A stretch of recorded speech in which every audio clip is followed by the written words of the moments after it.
E aí, pessoal, tudo bem com vocês?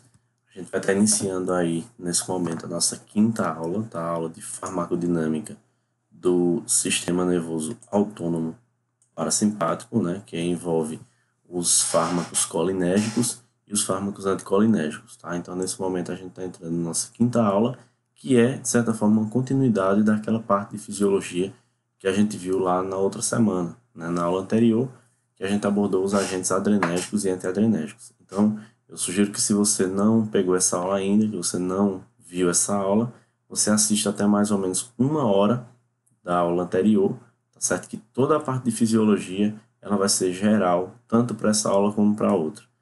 Uma vez assistida a primeira parte, né, que é a aula 4, que a gente já deixou disponível aí para vocês na playlist, então vocês podem dar continuidade a essa aula aqui, que é a aula 5 de agonistas colinérgicos e anticolinérgicos. Então, para iniciar, a gente mostra quais são as funções que o sistema nervoso autônomo parasimpático ele vai desempenhar. Então, a gente vai ter aí locais, né, efetores, então, por exemplo, os olhos, a gente tem o cristalino também, a gente tem as glândulas lacrimais, a gente tem as glândulas salivares, a gente tem o coração, os vasos sanguíneos, os brônquios, o sistema digestório, o pênis e a vagina. Tá? Então, o que a gente nota primeiramente? Que nos olhos, o que vai acontecer é uma miose, a gente já tinha visto lá num quadro que dispunha de todos os principais locais aí de ação e de efetores, né, que o sistema nervoso autônomo simpático e que o parasimpático exerce seus efeitos. Aqui a gente tem um cristalino, cujo ajuste se dá para a visão para perto, tá? A gente viu que o simpático era mais a visão para longe, e nos olhos era a midríase. Glândulas lacrimais, a gente já tem um lacrimejamento, ao passo que lá para o simpático a gente vê que tem inibição do lacrimejamento. Nas salivares a gente tem aqui salivação, visto que também elas fazem parte do sistema digestório. Então o simpático a gente viu que inibe a salivação e o parasimpático ele vai ativar essa salivação, visto que ela faz parte do processo digestório e o parasimpático funciona nessas condições fisiológicas de descanso e de digestão. No coração a gente tem bradicardia por redução da frequência cardíaca, tá? Então, essa frequência cardíaca ela cai e a gente viu lá para o sistema nervoso autônomo simpático que haveria uma taquicardia, ou seja, uma elevação na frequência cardíaca, uma elevação na força de contração, consequentemente nós teríamos uma atividade positiva sobre o coração. Nos vasos sanguíneos a gente tem aqui uma vasodilatação, vocês podem ver. Nos bronquíolos, a gente tem a broncoconstricção, que é justamente a contração do músculo liso, ao passo que a gente via lá no outro sistema, no simpático, que haveria uma broncodilatação sempre que a noradrenalina ela fosse produzida, fosse liberada. No sistema digestório, a gente tem um aumento do peristaltismo, ao passo que lá no simpático a gente via, né, que haveria inibição do peristaltismo, uma ação, nesse caso aí, negativa para o simpático sobre a digestão, ao passo que o parasimpático, repito, é um efeito positivo sobre a digestão, sobre o sistema digestório. No pênis a gente tem aí a ereção e na vagina a lubrificação. Então, esses são alguns dos efeitos aí que o sistema nervoso autônomo parasimpático ele exerce quando há liberação pelo neurônio pós-ganglionar, isso a gente já viu, de acetilcolina para exercer seus efeitos nos receptores muscarínicos, suas ações, melhor dizendo, nos receptores muscarínicos que estão por vários locais aí do corpo. A gente vai ver aí um a um, vamos mostrar quem são os receptores muscarínicos, vamos falar sobre a síntese da acetilcolina, a quebra da acetilcolina, para então a gente chegar até os fármacos. Então, inicia aqui, né? Como é que a acetilcolina é formada, como se dá a sinapse colinérgica, a sinapse do sistema nervoso parasimpático. Então, a gente vai ter aqui, né, em primeiro lugar, um cotransporte da colina e do sódio. Vocês podem ver aqui que ambos estão entrando por esse transportador. E nesse momento, então, a gente tem aqui a acetilcolina sendo formada por uma enzima chamada colina acetiltransferase, tá?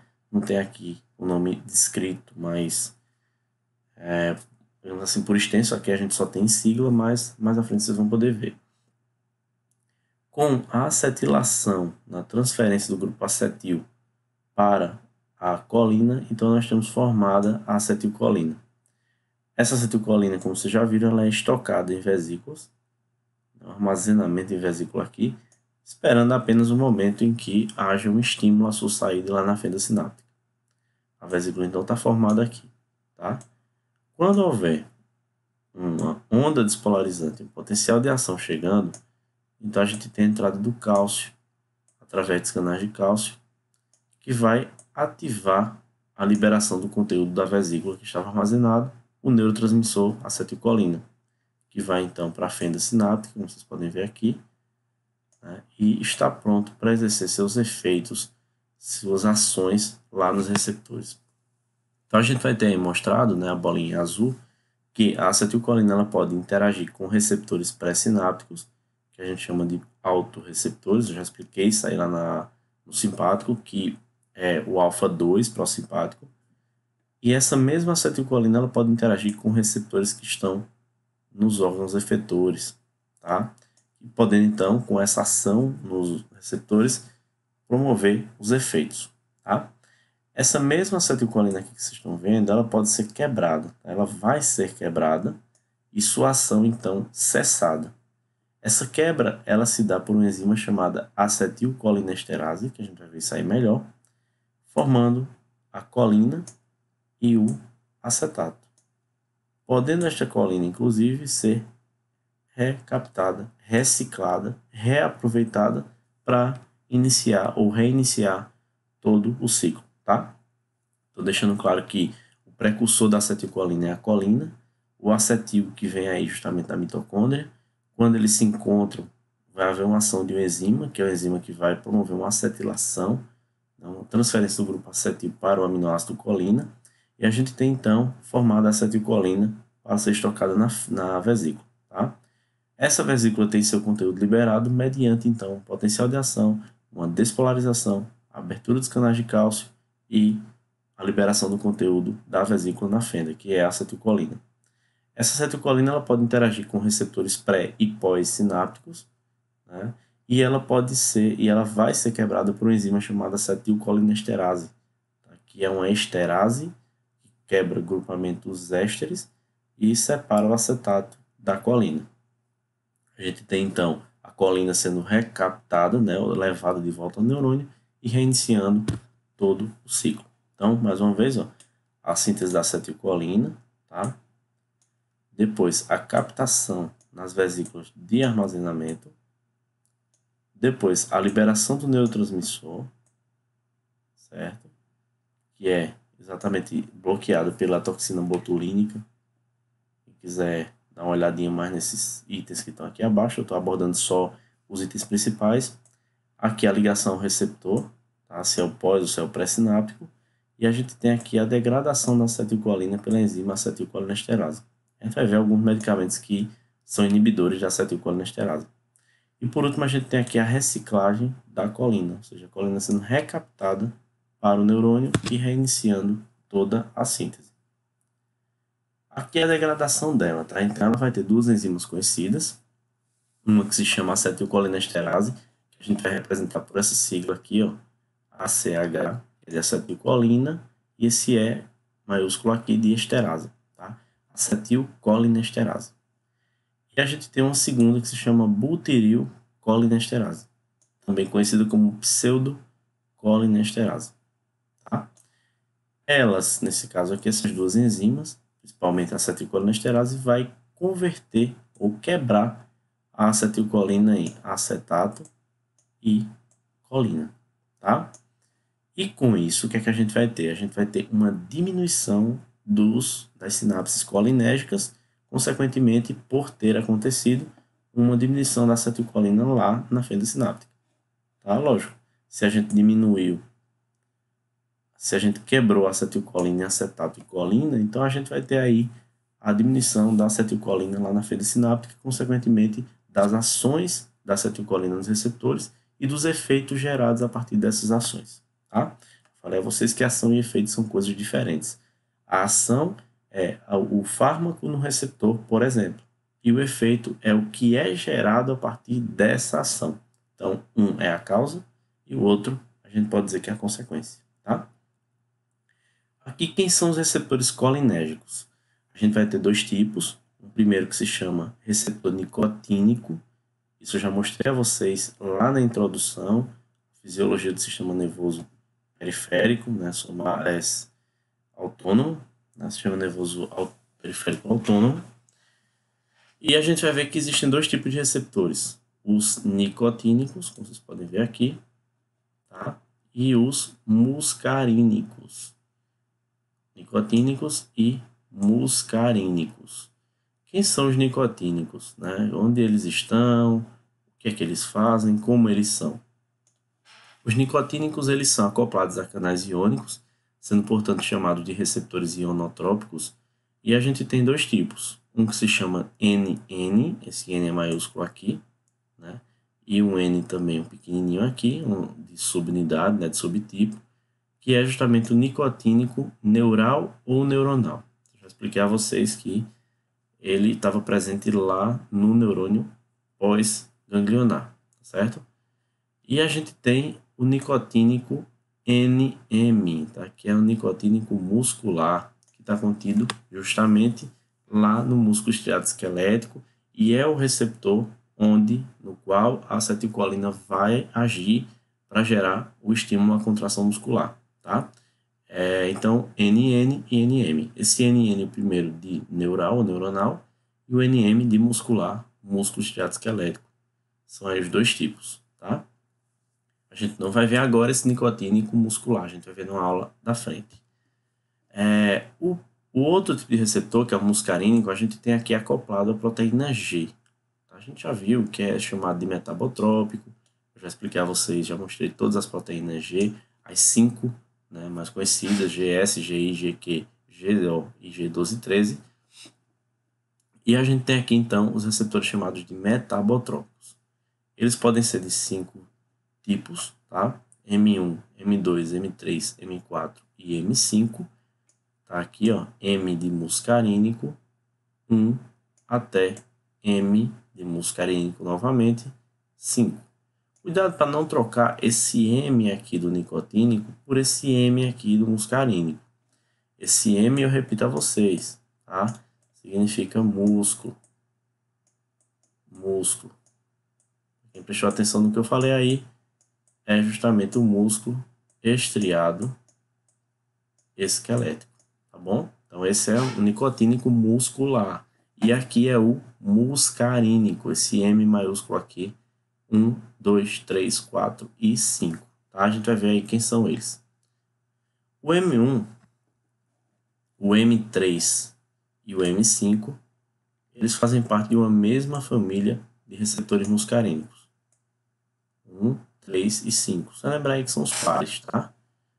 Eles fazem parte de uma mesma família e eles estão acoplados a uma proteína GQ, principalmente. Então tá aqui de novo a GQ e a GQ. Se vocês lembrarem, proteína GQ ativada, a gente tem a ativação de uma enzima chamada fosfolipase C, que por sua vez quebra PIP2, fosfatidil-inositol bifosfato, em diacilglicerol e inositol trifosfato, tá aqui, né, vocês já viram. E com a liberação desse IP3, desse inositol trifosfato, a gente tem então a abertura dos canais de cálcio, tá?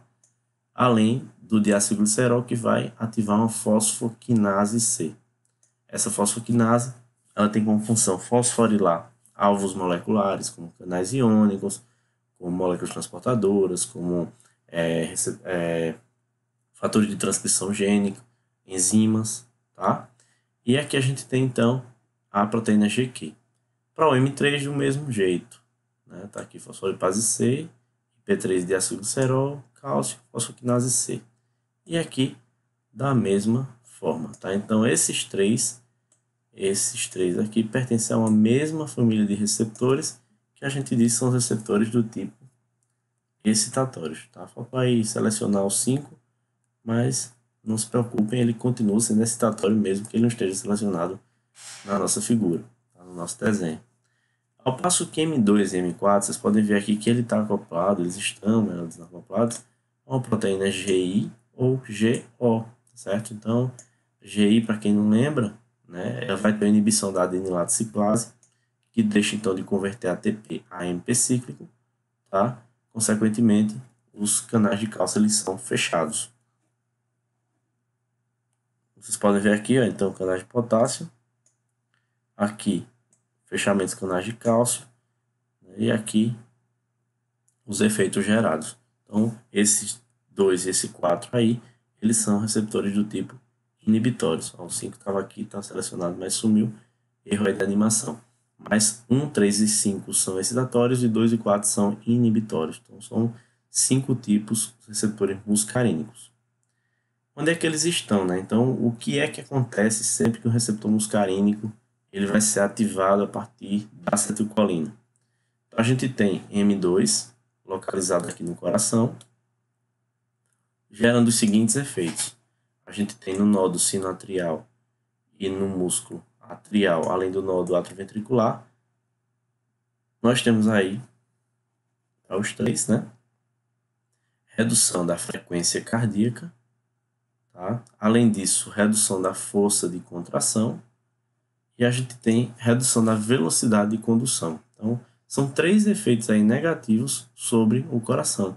Então, a gente tem um receptor aqui do tipo inibitório, M2, que é acoplado à proteína GI, principalmente, tá? Então, GI e GO também. Já para o M3, a gente tem aqui relaxamento da musculatura lisa do endotélio vascular, além da produção de óxido nítrico, que é um fator relaxante derivado do endotélio, tá? Então, esse M3 aí, ele promove vasodilatação, relaxamento da musculatura lisa do endotélio vascular. Para os pulmões, a gente tem os brônquios, né? M3 também, tá?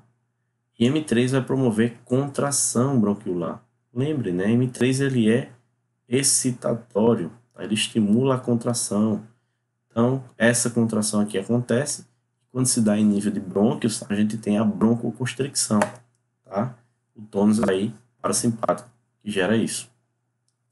No sistema digestório, a gente tem aumento da motilidade do trato gastrointestinal e relaxamento dos esfíncteres do trato gastrointestinal, por isso a digestão é ativada. E para M1, sempre que M1 for ativado aqui pela acetilcolina no trato digestório, nós temos um aumento da secreção ácida gástrica, tá? Isso faz com que as pessoas elas produzam mais ácido clorídrico, tá? Então aqui, elevação da secreção ácida gástrica quando a acetilcolina interage com o receptor M1 que está nas células parietais do estômago, tá? Responsáveis pela secreção do ácido clorídrico. Sobre a salivação, a gente tem aumento da secreção das glândulas salivares, quando o M3 está sendo ativado, e a gente tem o aumento da secreção lacrimal, também aqui por ação em M3. Tá? Então, isso aí é tudo efeito do tônus parasimpático. E quando o tônus parasimpático ele se eleva, a gente vai ter exatamente uma ação da acetilcolina em diversos locais do organismo aí, podendo gerar para a gente o que se chama de crise colinérgica aguda, tá? Deixa eu mostrar aqui a vocês. Então, o parasimpático, ele gera no músculo liso, no coração e nas glândulas uma ação, tá? As glândulas sudoríparas também. Aqui, a gente tem, então, no músculo esquelético uma atividade, e o que a gente tem que relacionar é sempre que o tônus parasimpático ele é elevado, né? Ele pode até superar, né, elevado em suas quantidades, a gente tem o que se chama de síndrome ou crise colinérgica aguda, tá? Em que os efeitos colinérgicos eles acontecem em larga escala. Você vai dizer, Dani, mas quais efeitos colinérgicos? Pega isso aqui, tá? Deixa eu voltar um pouquinho aqui.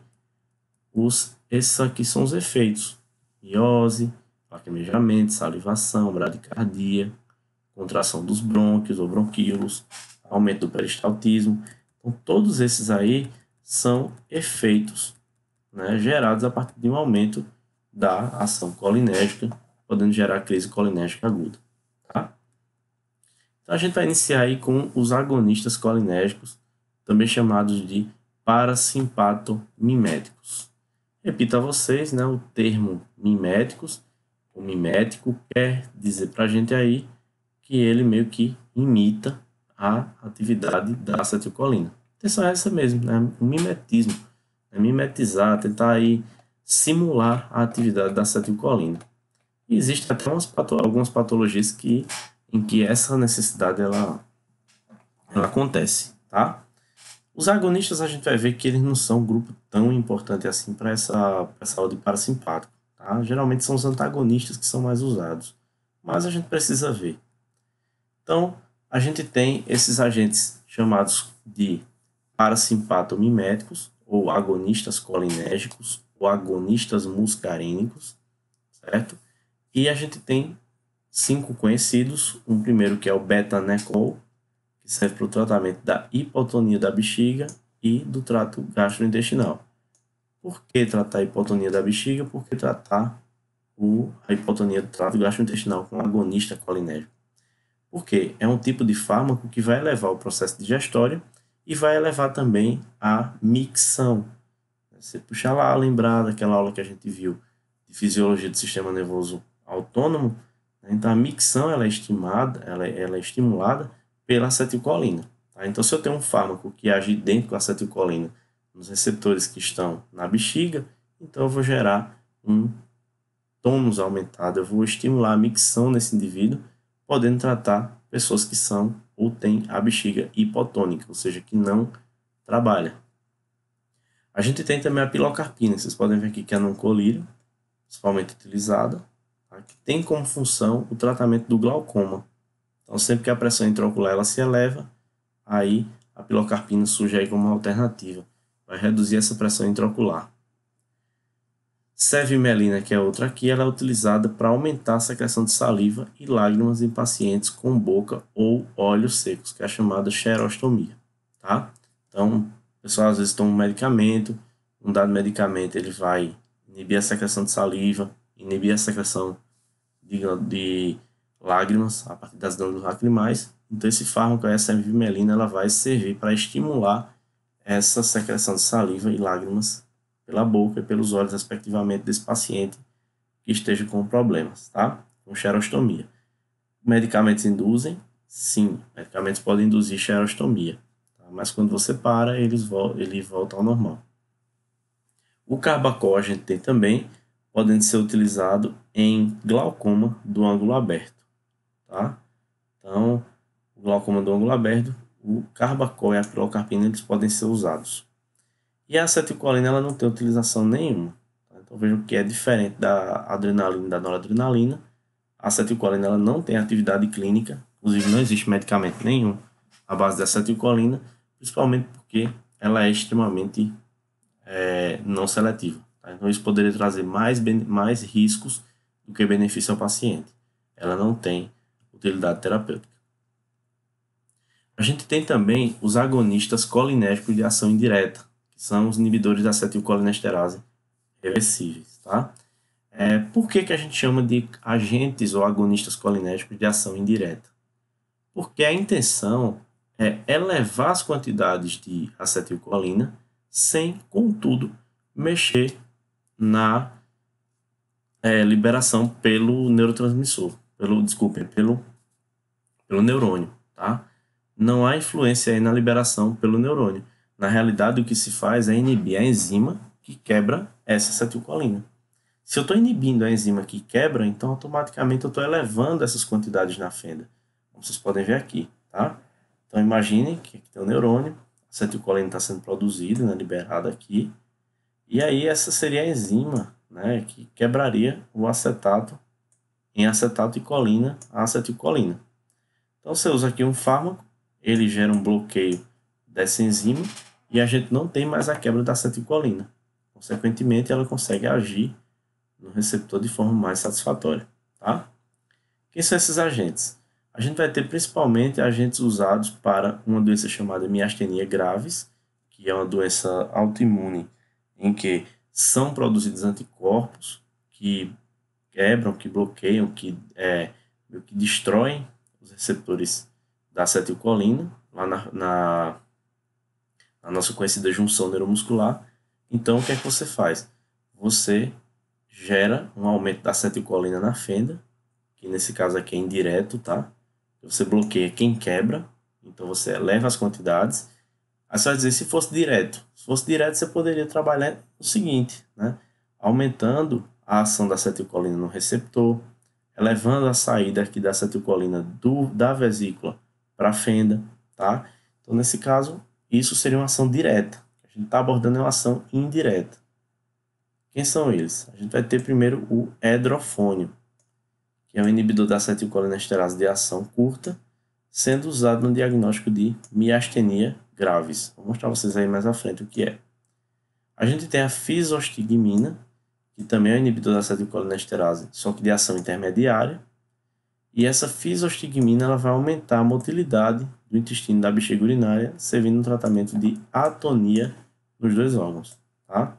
Então, nesse caso aí, a motilidade do intestino que está baixa, digamos assim, no indivíduo que está com uma patologia, e da bexiga também, no caso do intestino e da bexiga, estão baixas essas motilidades. Então, quando você administra um fármaco que eleva as concentrações de acetilcolina na fenda, você consegue gerar motilidade aumentada do intestino e consegue tratar a hipotonia da bexiga.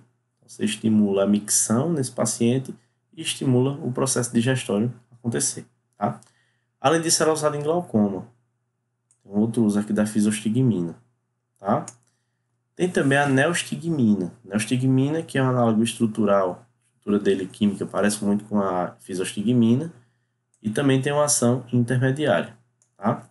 Vai ser usada a neostigmina para estimular a bexiga e o trato gastrointestinal também, ó, igualmente a fisostigmina, e é usada também em miastenia graves, certo?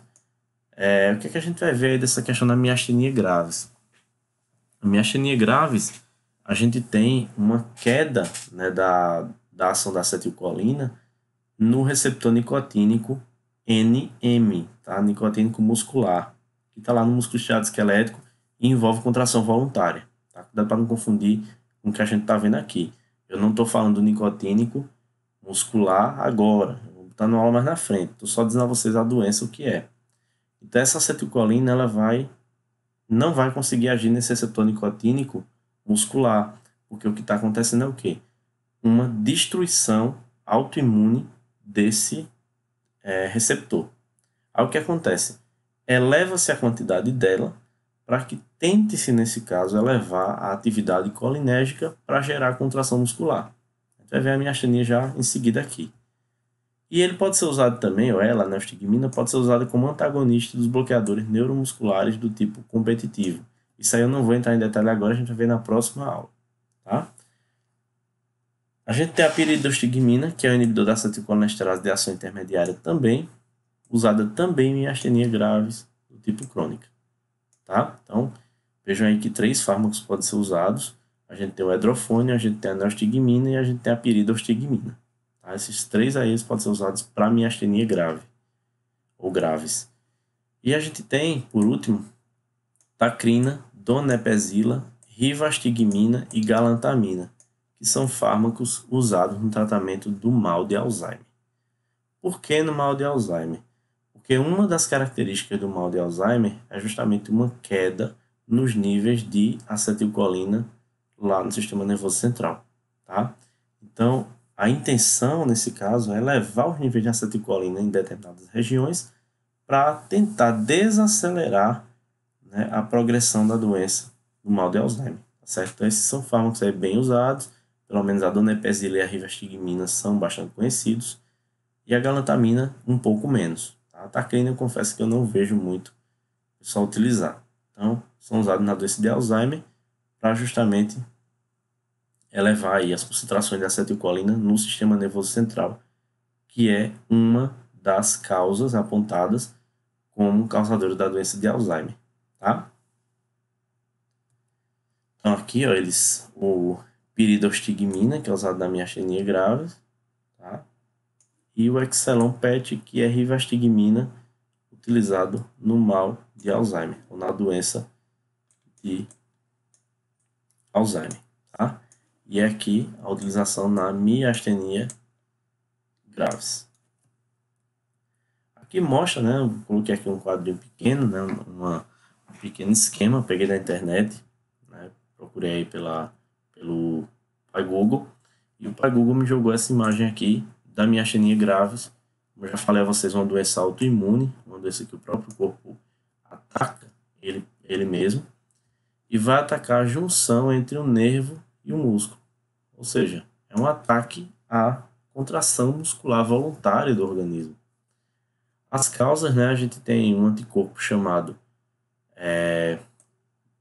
um anticorpo contra a junção mioneural, que pode ser anti-acetilcolina ou anti-muscarínico. Tá? Então as pessoas têm um anticorpo específico que vai atacar a junção mioneural ou neuromuscular. Até 70% das pessoas apresentam aumento de um órgão chamado timo, que fica no meio do tórax. Tá? Isso por conta aí da doença autoimune, né, que vai ter aí como uma das causas, né, o aumento do timo. Que aí, no caso, é uma doença autoimune, ou seja, o corpo está tentando combater a si próprio. Então, o timo trabalha bastante nisso. Os sintomas, o principal sintoma vai ser a fraqueza muscular, que vai começar nos ombros, nos quadris e pode progredir para os olhos, musculatura da boca e até músculos da respiração. Então, é uma doença que pode matar sim. O paciente costuma referir que acorda bem e vai piorando ao longo do dia. Por que ele tende a piorar? Porque um dos mecanismos supressores da função imune do corpo, o modulador, é justamente a liberação de cortisol. E o cortisol é mais liberado durante o dia do que à noite. Então, por isso, essas pessoas vão usar o chamado inibidor da acetilcolinesterase, para miastenia grave, que a gente viu aí quais são, associado a uma terapia para reduzir a imunidade, como, por exemplo, os corticoides, que a gente vai ver também.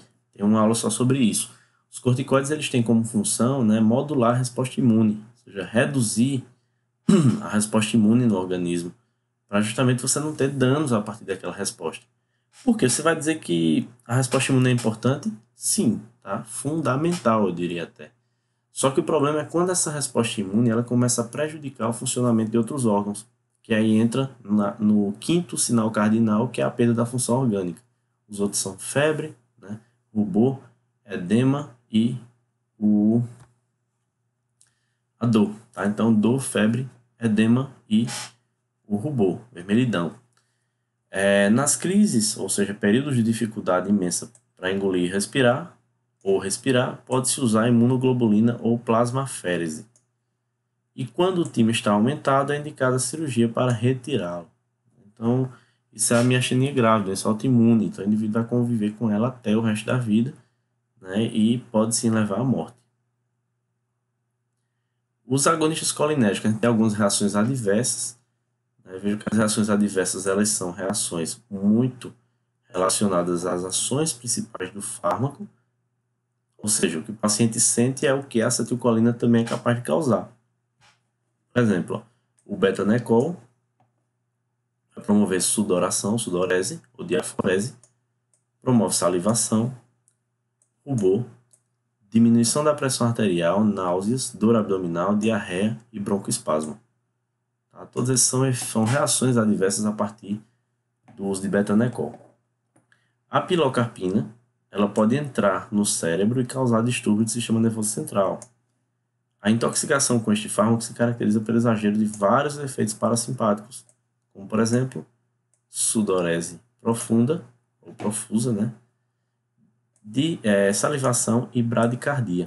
Inclusive, foi até uma questão de concurso, né, que abordava o uso da pilocarpina e dizia assim: uma senhora estava aplicando um colírio de pilocarpina quando, de repente, o frasco ele acabou se abrindo e esse colírio derramou no rosto desse indivíduo, levando-a a consumir uma quantidade excessiva de pilocarpina. Quais dos efeitos adversos abaixo seriam esperados com relação ao uso excessivo de pilocarpina? Então, você iria procurar efeitos que tivessem mais próximos dos efeitos colinérgicos, tá? Das ações aí da acetilcolina gerando efeitos no corpo. Então, podia ser uma diarreia, podia ser uma sudorese, podia ser uma miose, podia ser uma náusea, podia ser emergência urinária, poderia ser bradicardia, tá? E a resposta da questão era exatamente bradicardia, que que é um efeito colinérgico, tá? Um efeito de um agonista colinérgico. O hedrofone ele pode ser usado em crise colinérgica, pode gerar crise colinérgica também. A fisostigmina pode causar convulsões quando são usadas dosagens elevadas, bradicardia e queda da pressão arterial também podendo ocorrer. Há também paralisia dos músculos esqueléticos por inibição da acetilcolinesterase nas junções neuromusculares. Isso para a fisostigmina. E para os fármacos anti-Alzheimer, a gente tem tacrina, donepezila, rivastigmina e galantamina, cujo principal efeito adverso é o distúrbio gastrointestinal. Tá? Então, todos esses aí são efeitos, são reações adversas geradas no organismo de quem utiliza esses fármacos. Então, vocês podem ver que esses efeitos aí, eles são efeitos associados ao principal mecanismo de ação do fármaco, que é o quê? Ativar o receptor colinérgico. Então, essas situações aí que vocês veem, sudorese, salivação, diminuição da pressão arterial, do abdominal, diarreia, broncoespasmo, todos esses aí são sintomas colinérgicos, iguais aos que a acetilcolina pode gerar. Se o fármaco é um agonista, ele vai agir semelhantemente à acetilcolina. Logo, os efeitos adversos também serão bem páreos, tá? Bem parelhos. Aqui, né, as reações adversas gerais, tá aqui a miose, tá aqui a sudorese, aqui alterações no eletrocardiograma, broncoconstricção, visão turva ou visão borrada, náuseas, vômito, dores abdominais, flatulência, e aqui a gente tem salivação. Então, todos esses são efeitos, reações adversas gerais dos agonistas colinérgicos. Tá? E aí vem o grupo dos antagonistas colinérgicos. Eles são, sem dúvida nenhuma, bem mais importantes, né, bem mais utilizados. Vocês aí vão conhecer, ao longo dessa aula, que é bem curtinha, alguns dos agentes, então vocês vão ver que muitos vocês conhecem. Tá? E eles são chamados também de parasimpatolíticos. Lítico, que vem de quebrar, e parasimpato, que vem de parasimpático. Ou seja, fármacos que impedem a atividade parasimpática, ou seja, a ação da acetilcolina lá nos seus receptores para não gerar efeitos colinérgicos. Tá? Quem são eles? A gente tem a chamada atropina, vocês podem ver aí, ipratrópio, para quem não conhece isso aqui, é um fármaco do medicamento chamado Atrovent, escopolamina, né, que é um fármaco tão conhecido aí de vocês, que é o fármaco do Buscopan simples, do Buscopan composto, do Buscoduo, tá? E aqui a gente tem a própria atropina sendo mostrada aqui em ampolas, usada sim em unidades hospitalares. Aqui vocês veem, né, que a acetilcolina está sendo evidenciada, aqui uma bolinha, aqui tem a escopolamina e a atropina, e as funções são justamente bloquear a ação da acetilcolina no receptor muscarínico. Tá? Então, Danilo, posso chamar de antagonista muscarínico? Pode. Pode chamar de antagonista colinérgico? Pode. Tá?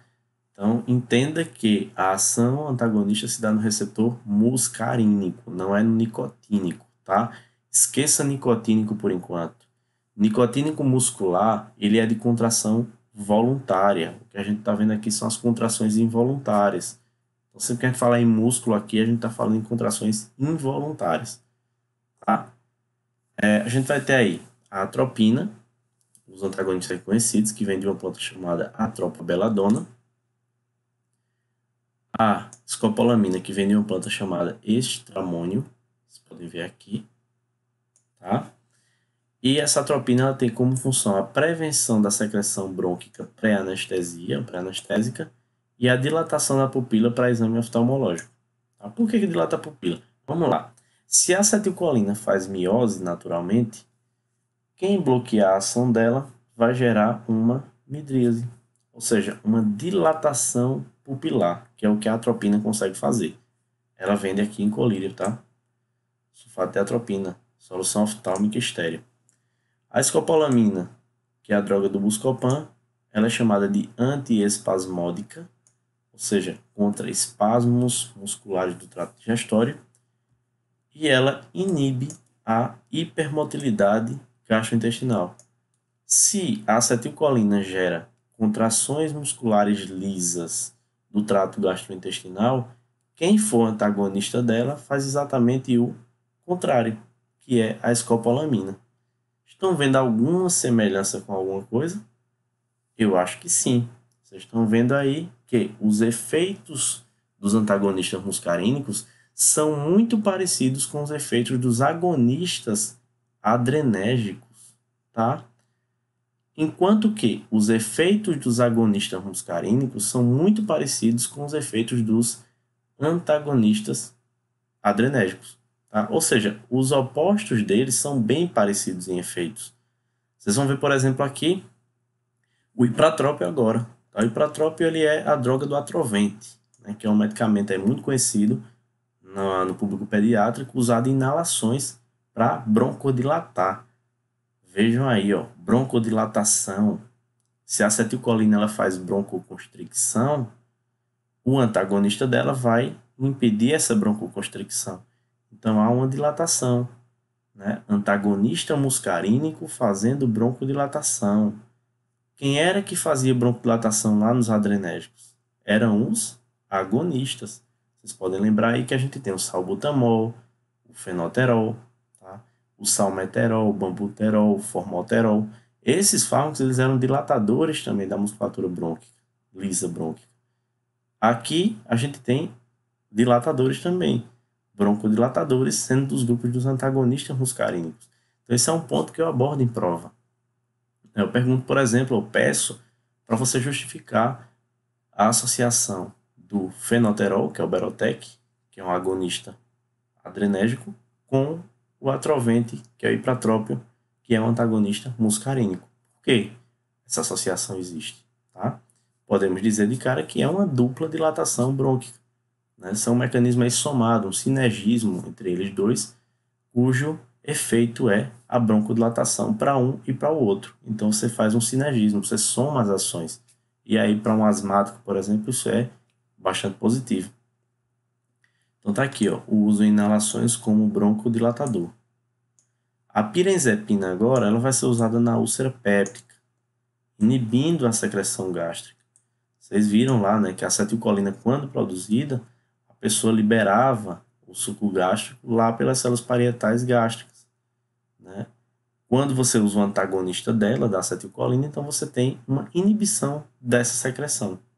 Tá? Inibir secreção gástrica é um efeito da noradrenalina. Vejam, tá? Os antagonistas muscarínicos, repito, eles se parecem muito em efeitos com os agonistas adrenérgicos. E o inverso também é verdadeiro. Os agonistas muscarínicos vão se parecer bastante com os antagonistas adrenérgicos. Tá? Fica a dica aí, se liguem nisso que é muito, muito importante aí para vocês entenderem melhor o assunto.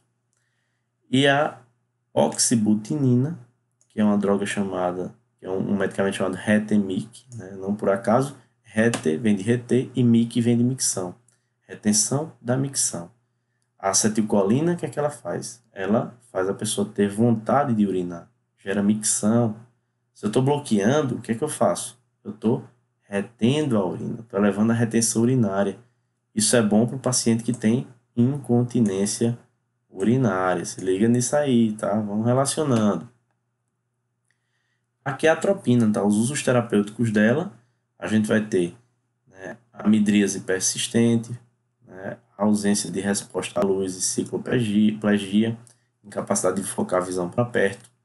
Né? Essa mesma atropina aqui, ela vai reduzir o tônus do trato gastrointestinal, tá? Ela, algumas vezes, vai ser usada como antissecretora para bloquear as secreções do trato respiratório superior e inferior, previamente a uma cirurgia. Muito comum que essa atropina seja usada em hospitais, tá? Além do tratamento das intoxicações por pesticidas organofosforados. É um grupo aí que tem de fármacos, de drogas, de tóxicos usados para como pesticidas. A gente tem o malation, o paration, o fention. E quando, por exemplo, uma pessoa não se previne, né? Geralmente nas lavouras a gente vê muito pessoal aí metendo lá pesticida para cima sem se proteger. Caso essa pessoa venha a se intoxicar, o antídoto utilizado, né, a droga que reverte a ação desses organofosforados, paration, malation e o fention, é justamente a atropina administrada de forma parenteral, tá? Injetada. A gente tem a escopolamina, né, que é a droga do Buscopan. Quem já ouviu falar, né, a gente tem 3 tipos de Buscopan. A gente tem o Buscopan comum, o simples, o Buscopan só com escopolamina. A gente tem o Buscopan composto, que é com dipirona. E a gente tem o Buscoduo, que é com paracetamol. Tá? Isso aí, a intenção é justamente diminuir as dores, né, do trato gastrointestinal, já que a pessoa, quando utiliza, ela está com espasmos, né? Então ela está com contrações involuntárias no trato gastrointestinal e está sentindo muitas dores. É comum a escopolamina ser utilizada, inclusive até na forma injetável com dipirona. Tá? Existe o Buscopan composto aí também injetável. Então tá aqui, ó. A escopolamina vai prevenir a doença do movimento, que é a cinetose, que é o que particularmente ela é eficaz. Então, a gente pode chamá-la de droga antiespasmódica. A gente tem o ipratrópio e o tiotrópio. Ipratrópio e o tiotrópio. Esse ipratrópio aqui é do medicamento chamado Atrovente, muito conhecido, é muito usado, né? Isso aí, na atenção básica, por exemplo, o pessoal prescreve muito. E aqui a gente tem o Spiriva Respimat, né, que é o tiotrópio.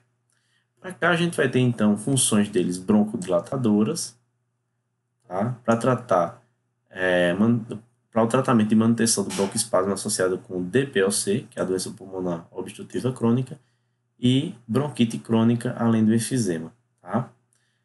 Aqui vocês veem, né, um bronquíolo de uma pessoa com DPOC, e aqui um bronquíolo de uma pessoa normal. Veja aqui que há uma diminuição do espaço, né, por onde flui esse ar. E a gente tem também o bronquíolo inflamado, né, mostrando aqui a vocês o espaço que se tem. Também dá para usar o ipratrópio para crises de asma. Tá? Então, é muito comum associarem ipratrópio com fenoterol, Berotec mais Atrovente. A gente tem outros 3 fármacos, um que é a tolterodina, o outro que é a oxibutinina e um que é chamado solifenazina. Esses 3 aqui. A gente tem o medicamento chamado Retemic, a gente tem o detrusitol LA, tá? E a gente tem o Vesicari. Observem aqui comigo, a gente tem a uretra sendo mostrada, a gente tem aqui os músculos penuretrais, aqui o esfíncter urinário contraído, tá? Aqui a gente tem o músculo detrusor relaxado e aqui a gente tem os orifícios ureterais. Percebam que, neste caso, quando o detrusor está contraindo, o detrusor, que é esse músculo aí que reveste a bexiga, sempre que o detrusor ele contrai, então o esfíncter ele vai relaxar. Então, esse movimento aqui entre esfíncter, que vocês podem ver aqui, esfíncter urinário, e o músculo detrusor são movimentos contrários. Tá? Se o detrusor contrai, o esfíncter relaxa.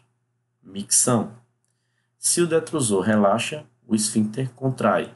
Retenção urinária. A acetilcolina o que é que faz? Ela age no detrusor aqui, a acetilcolina, tá? E ela faz o detrusor contrair, ou seja, um efeito positivo sobre o detrusor.